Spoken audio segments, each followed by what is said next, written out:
Marks cut ही नहीं सकते और आपको 95 प्लस फोड़ के आओगे, गारंटी के साथ, डंके की चोट पे बोल रहा हूँ, आग लगा दोगे तुम, आग लगा दोगे जिसे बोलते हैं। ठीक है, तो ये आज के इस वीडियो में हम जो बात कर रहे होंगे कि आप क्लास 12th हिंदी में कैसी प्रिपरेशन करें, फुल मार्क्स वाली प्रिपरेशन कैसे करें, किन टॉपिक्स को आपको पढ़ना है, ठीक है, और किन टॉपिक्स पर आपको पकड़ बनानी है।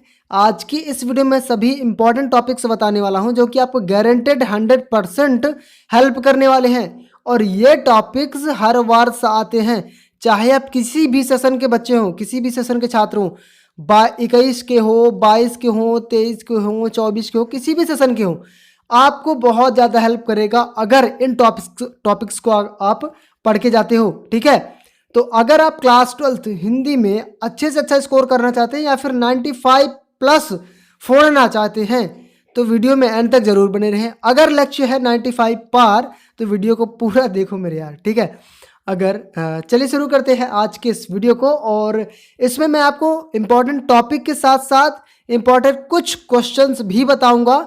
और मैं ये सोच लो कि अगर आपको किसी भी डेस्टिनेशन में जाना है, मैं आपको पूरा रोड मैप तैयार करके दे रहा हूं कि अगर इससे चले जाते हो तो आपको ये डेस्टिनेशन मिल जाएगी। ठीक है, तो चलिए स्टार्ट करते हैं आज के इस वीडियो को।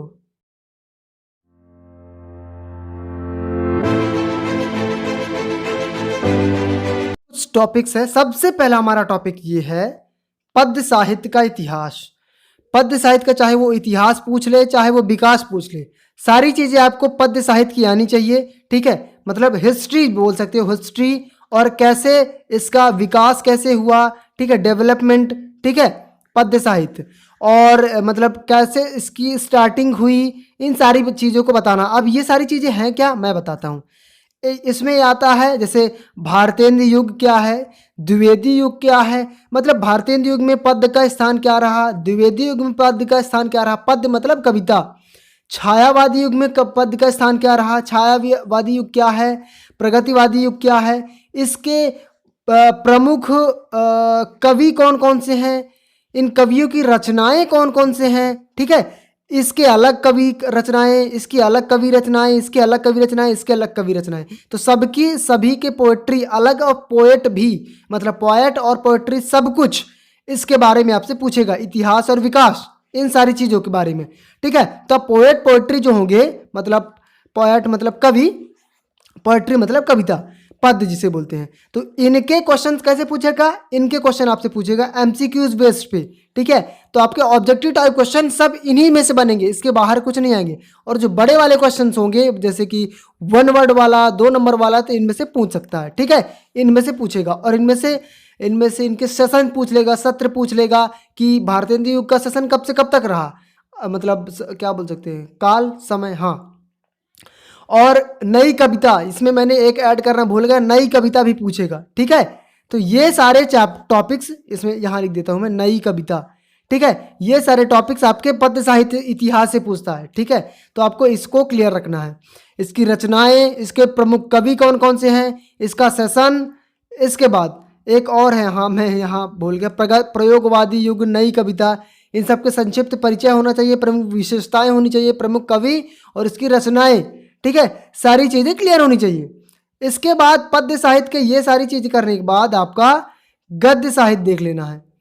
गद्य साहित्य का इतिहास क्या क्या आता है, गद्य साहित्य के इतिहास और विकास में निबंध की आपके पूरी आपकी परिभाषा आनी चाहिए, नाटक हो, कहानी हो, उपन्यास हो, एकांकी हो, रिपोर्टाज हो, इसके बाद संस्मरण हो, बहुत सारी चीज़ें यार, और सबको पढ़ना पड़ेगा तभी ये 95 फोड़ोगे, ऐसे खेल में नहीं आ जाता। संस्मरण हो, जीवनी हो, रेखा चित्र, आत्मकथा, यात्रा वृत्तांत, डायरी और पत्र साहित्य।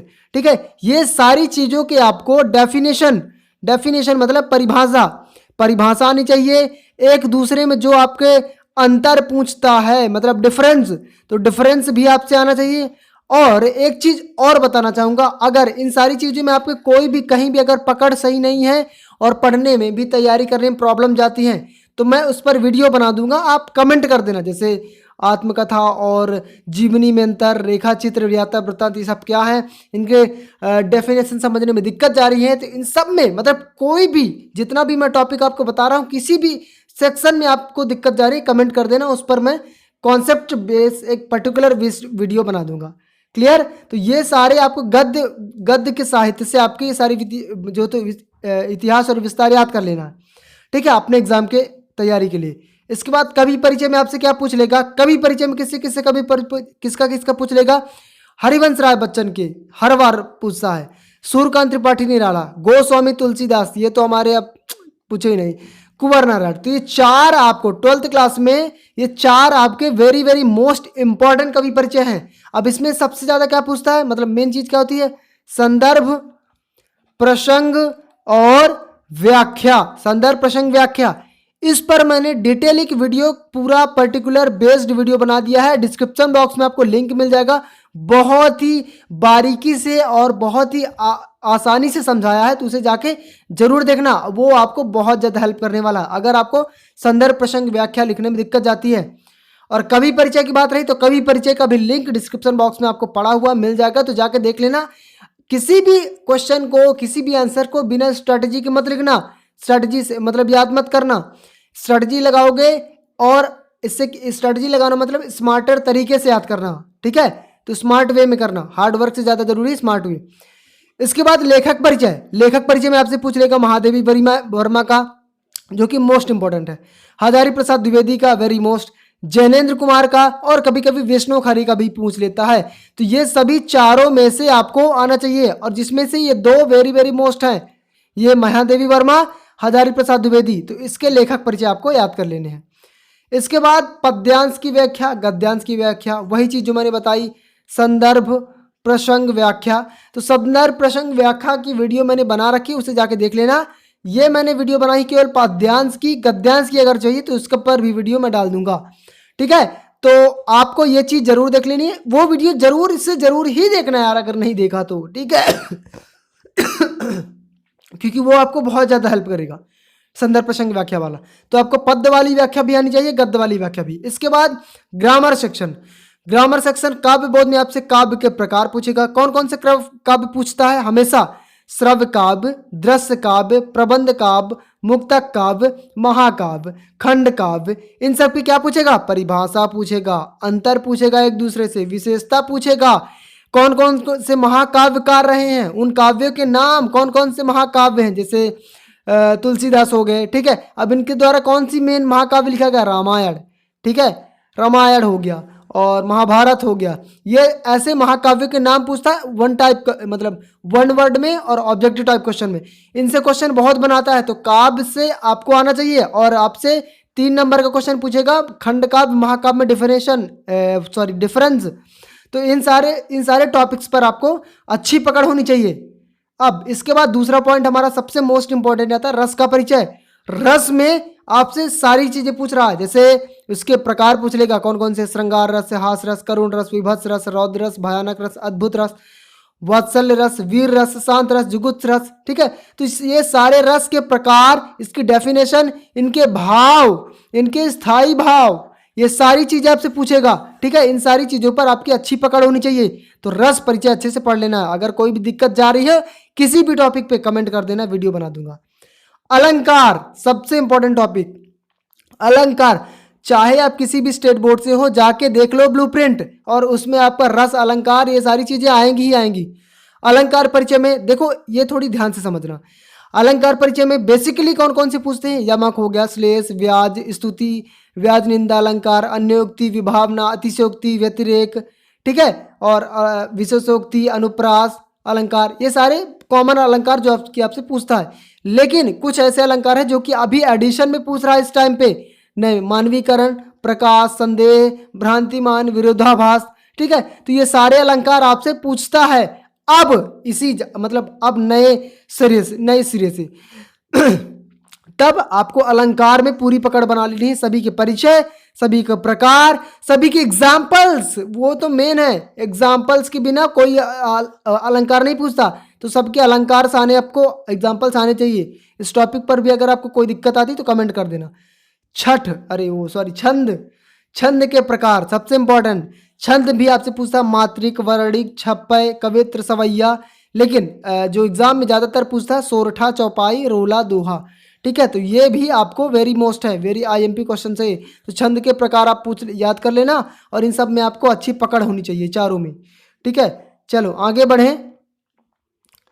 भाषा बोध से आपसे पूछ लेगा मुहावरे। ठीक है, मुहावरे में जैसे अपने पैर में कुल्हाड़ी मारना, आंखों का तारा होना, ऐसे 5-6 मतलब आपसे पूछ लेगा 5-6 मुहावरे। मैं इंपॉर्टेंट मुहावरे बता दूंगा आपको। ठीक है, और ये जो मुहावरे हैं, मुहावरे के साथ साथ लोकोक्ति भी पूछेगा आपसे, तो इसमें डिफरेंस भी पूछ लेगा, मुहावरे और लोकोक्ति में अंतर इस पर। ठीक है, तो ये सारी चीज़ें आपसे आनी चाहिए।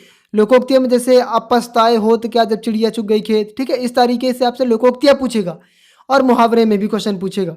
इन सब की इंपॉर्टेंट क्वेश्चन भी प्रोवाइड करवा दूंगा। ठीक है, ये सभी वेरी वेरी मोस्ट हैं। अब विशेषण और क्रिया विशेषण में अंतर, ये सारी चीज़ें आनी चाहिए। डेफिनेशंस वगैरह ये बहुत आसान है, जैसे बोलते हैं एडवर्ब और एडजेक्टिव इंग्लिश में। अब शब्दों के प्रकार, शब्दों में जैसे तत्सम हो गया, तद्भव, प्रत्यय, उपसर्ग। उपसर्ग प्रत्यय आपसे पूछ लेगा, तत्सम तद्भव पूछ लेगा।